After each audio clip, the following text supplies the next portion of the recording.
We're going to try and do it. We're going to try and tackle all of question 10 today. We'll see how this goes if I'm biting off more than we ought to be chewing in one video. But 6 articles for question 10, and we're going to try and get through them all. So let's not waste any time. Dive right in. Here we are, still in How God Exists, and almost at the end of the Divine Essence. One more to go after this, into the eternity of God, which is paired with the immutability of God. So because God is immutable, he doesn't change, he must also be eternal. So now we explore that. We do have one definition here that I'm going to get to before we talk about question 5, because we have this strange word here, aviternity, that I think most of us are probably not familiar with.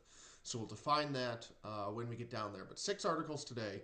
Whether the simultaneously whole and perfect possession of interminable life is a good definition of eternity, whether God is eternal, whether to be eternal belongs to God alone, whether eternity differs from time, the difference of aviternity and time, and whether there is only one aviternity. And like I said, we'll explain what aviternity means when we get there.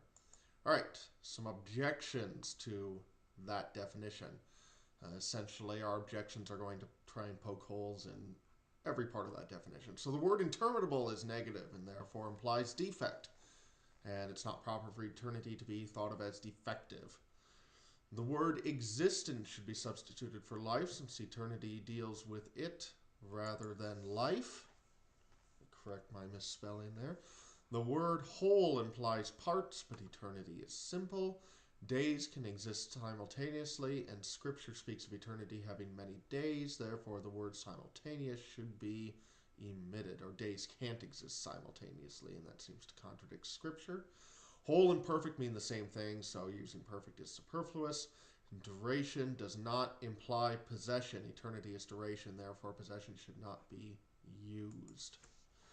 Yeah, just can't satisfy anyone. You come up with this nice fancy definition, and we just poke all sorts of holes in it. Interestingly, there isn't an argument from authority, and I think that the reason for that is that this definition up here comes from Boethius, who is one of the authorities Aquinas often cites in that section.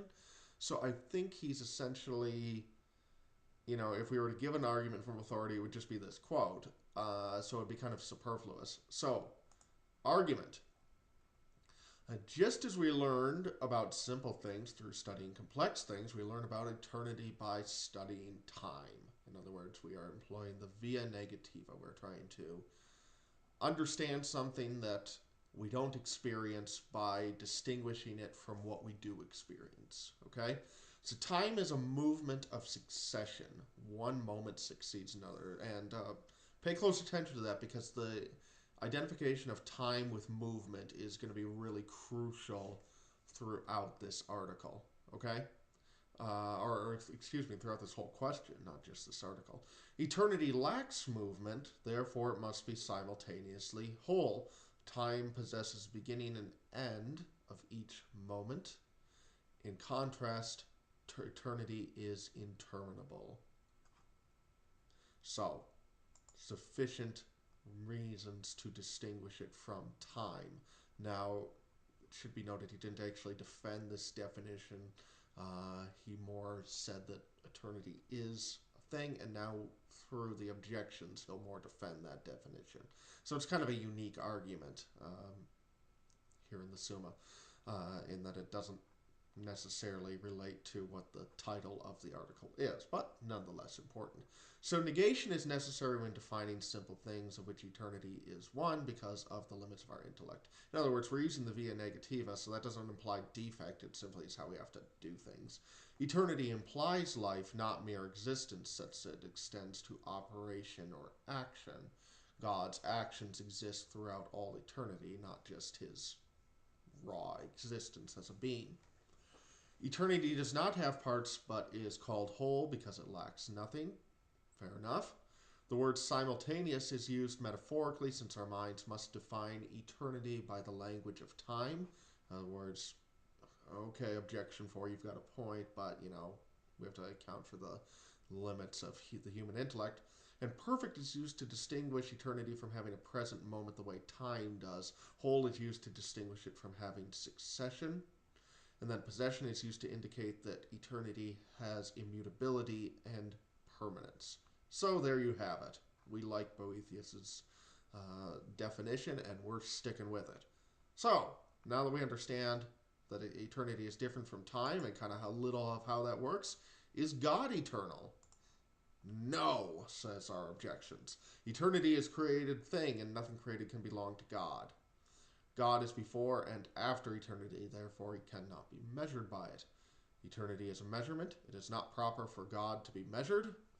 Eternity lacks present, past, and future. Terms denoting present, past, and future are used in Scripture for God. And I'd be willing to bet that we're going to see Aquinas pull out the whole metaphorical argument with that one yet again. So, argument from authority. The Athanasian Creed tells us that Go is eternal. God is eternal. I'm not doing well with my spelling today. Time flows from the concept of movement. Again, I said that would be important. Time is identified with movement. Eternity flows from the concept of immutability, immovability. So there we already have it, because since God is also his own eternity, since God is immutable, he must be eternal. And God is also his own eternity in the same way that he is his own essence and his own existence. So we have to say that because we're not contradicting question 3, which said that God is wholly simple. All right, Augustine and others who speak of God as the author of eternity are referring to participated eternity. Since God is his own eternity, this does not apply to him. Again, Aquinas is very careful to parse his terms. There's a difference between absolute eternity, which is what we're talking about with God, and participated eternity, which is the eternity that is a created thing and that other things enjoy. God is before and after participated eternity. God is eternity itself, therefore he is not measured by it, but he is the measurement. And then, ding, ding, ding, these terms are used metaphorically for God, since in his eternity all times are included.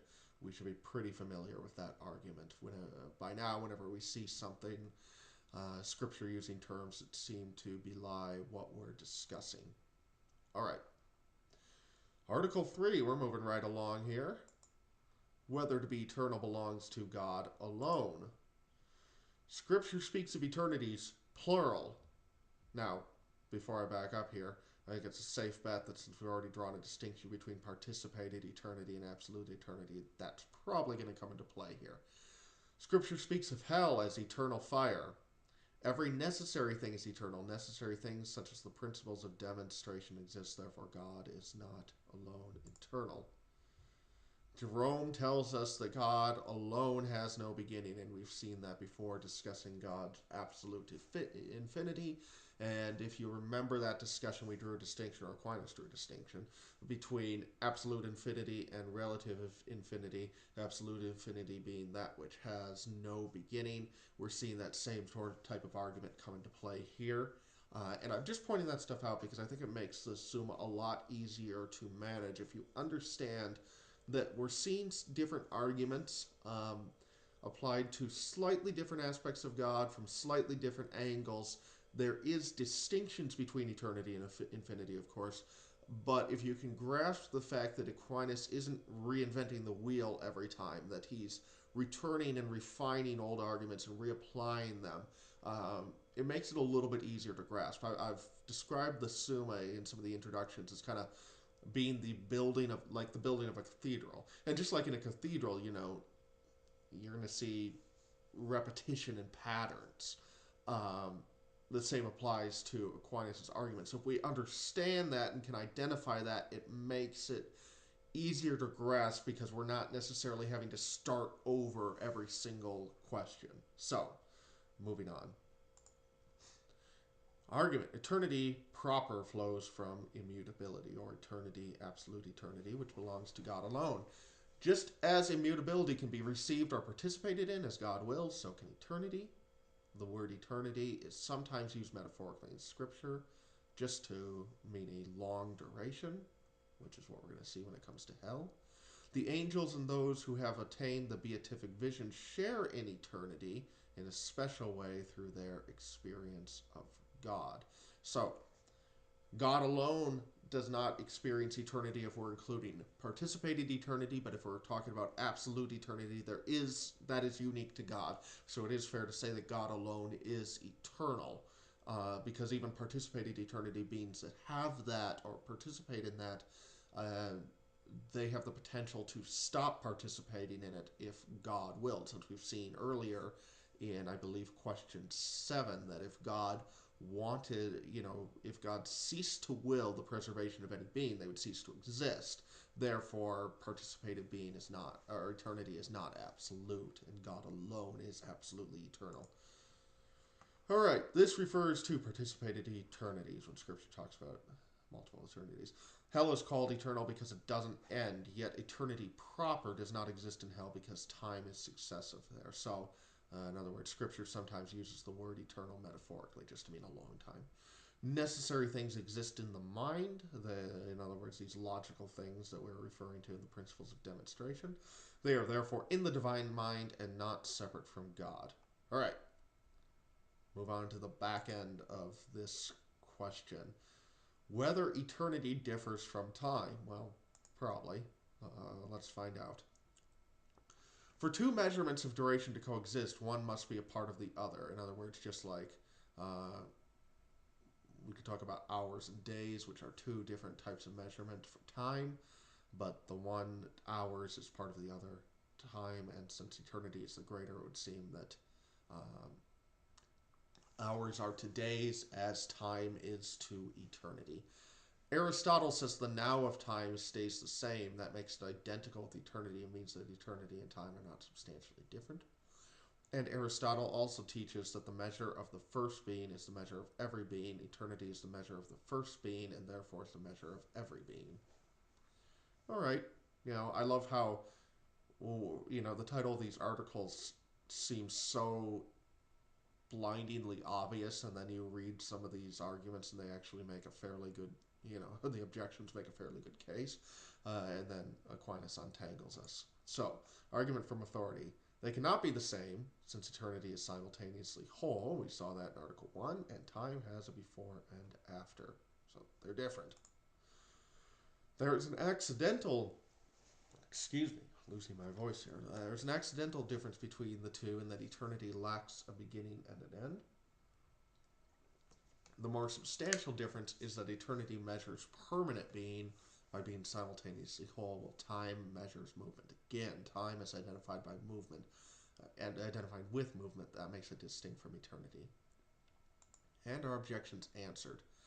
As shown in the argument, time and eternity are not the same kind of measure, but they measure different things. Eternity measures permanence, time measures movement, therefore that doesn't apply.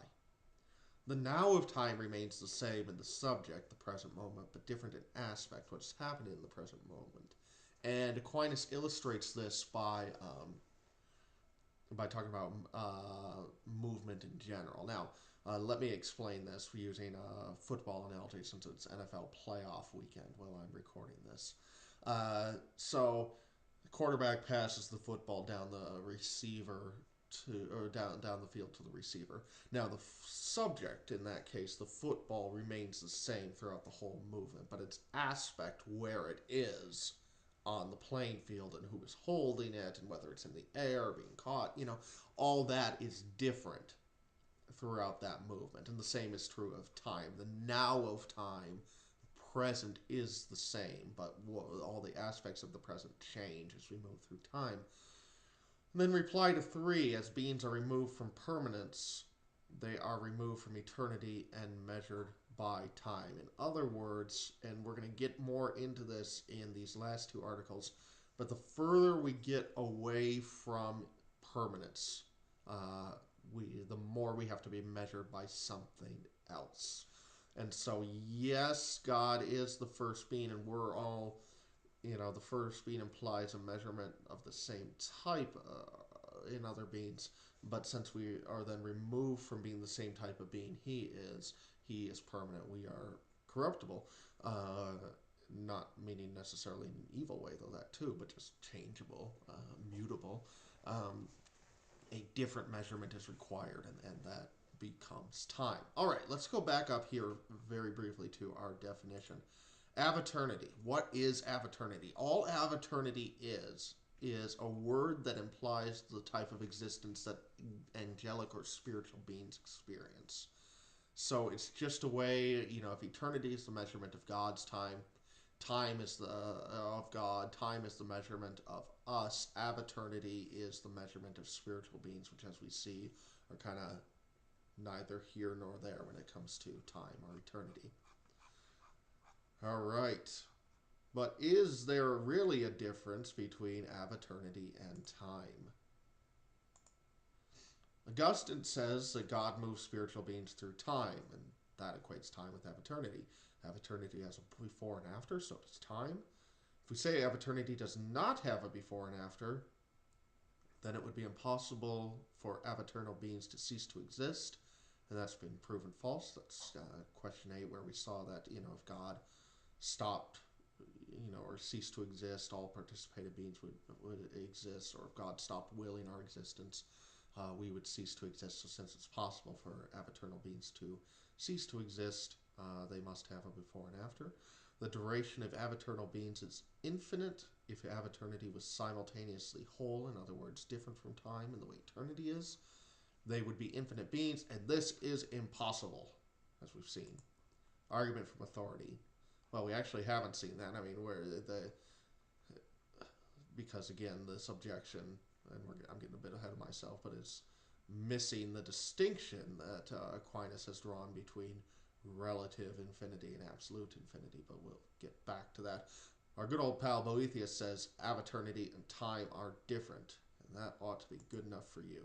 But if it's not, here's an argument. Avaternity is different from both time and eternity. It is shown in the previous article that when a being recedes from permanence, it recedes from eternity. Okay? So we saw that, we have receded as wholly corruptible, changeable, mutable beings. We have receded from permanence to the extent where we are measured by time. Okay? But some beings recede less from permanence than we do. They do not consist of change, but have the potential to change. For example, the angels have an unchangeable being, but they have changeable choice, changeable aspects, changeable intellect. So they have unchangeable parts and changeable parts. Okay? Therefore, measurement other than time or eternity is needed for such beings because they're neither here nor there. And we call that measurement avaternity. And our objections. Spiritual beings are measured by time in regards to their choice, affectations, intelligence, etc., which is what Augustine is referring to. But their nature is measured by avaternity. Avaternity is simultaneously whole, but it is compatible with having a before and after, largely because of the reasons we saw in objection 3. For the existence of an angel in its being, there is no before or after, but there is a before and after an accidental change, and God could cause an angel to not be. So in other words, these two kind of flow together, just as the two objections kind of went together up here. Essentially what we're saying is that, yeah, there's a before and after, but it's kind of different because there isn't a before and after in terms of their nature, but in terms of their accidents and their potential to not be. There's a before and after.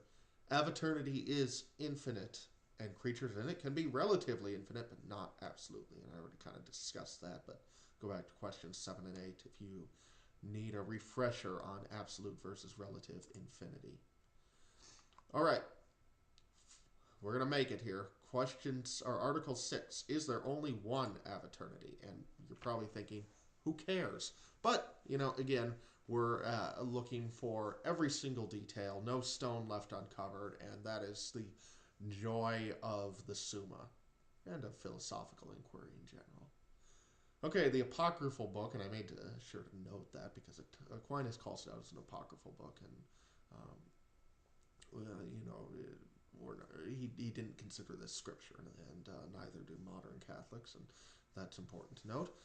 Seems to imply, but nevertheless, seems to imply multiple avaternities, different genre require different measures. Some avaternal things are in different genre.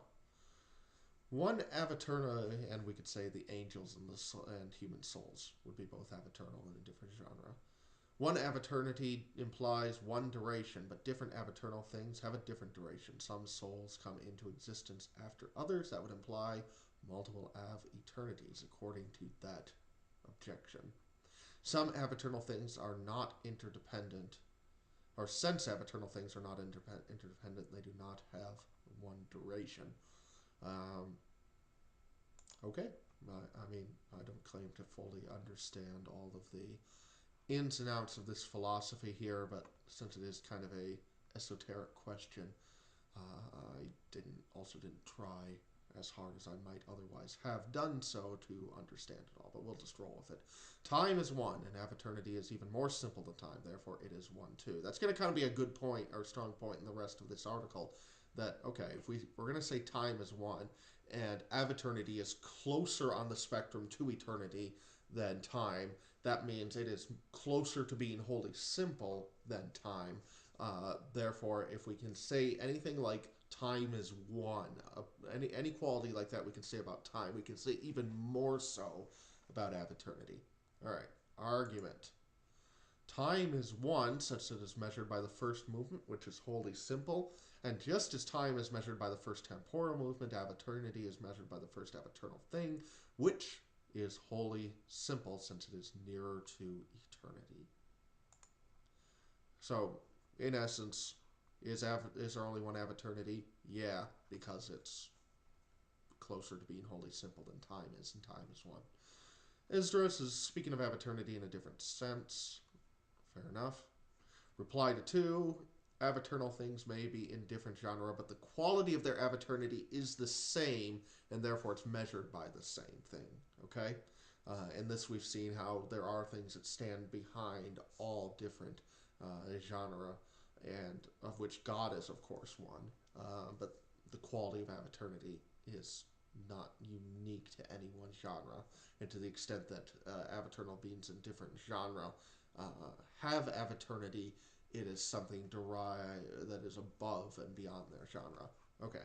Temporal things don't begin together, but they are measured by one thing. The same is even more true of avaternal things. In other words, what are you talking about, objection 3? That doesn't make any sense. And reply to 4, the measurement doesn't need to be the cause of the thing measured, it only needs to be more simple. Which again is kind of saying, objection 4, that's kind of a dumb point. And if you're wondering where Aquinas gets some of these objections and why he puts stuff in that he then just kind of dismisses like this, well, a lot of these are arguments that other philosophers, theologians, thinkers have made, and so he's not necessarily just sitting there thinking, what would somebody say if they were going to object to this point? No, he's actually taking real objections and putting them in and then answering them. All right, we made it. All 6 articles. I don't feel like that took super long. We'll find out when I actually look at the length of the video. But yeah, that's good stuff. And next time we'll wrap up the divine essence with question 11. So I will see you then. Until then, enjoy reading the Summa. Goodbye.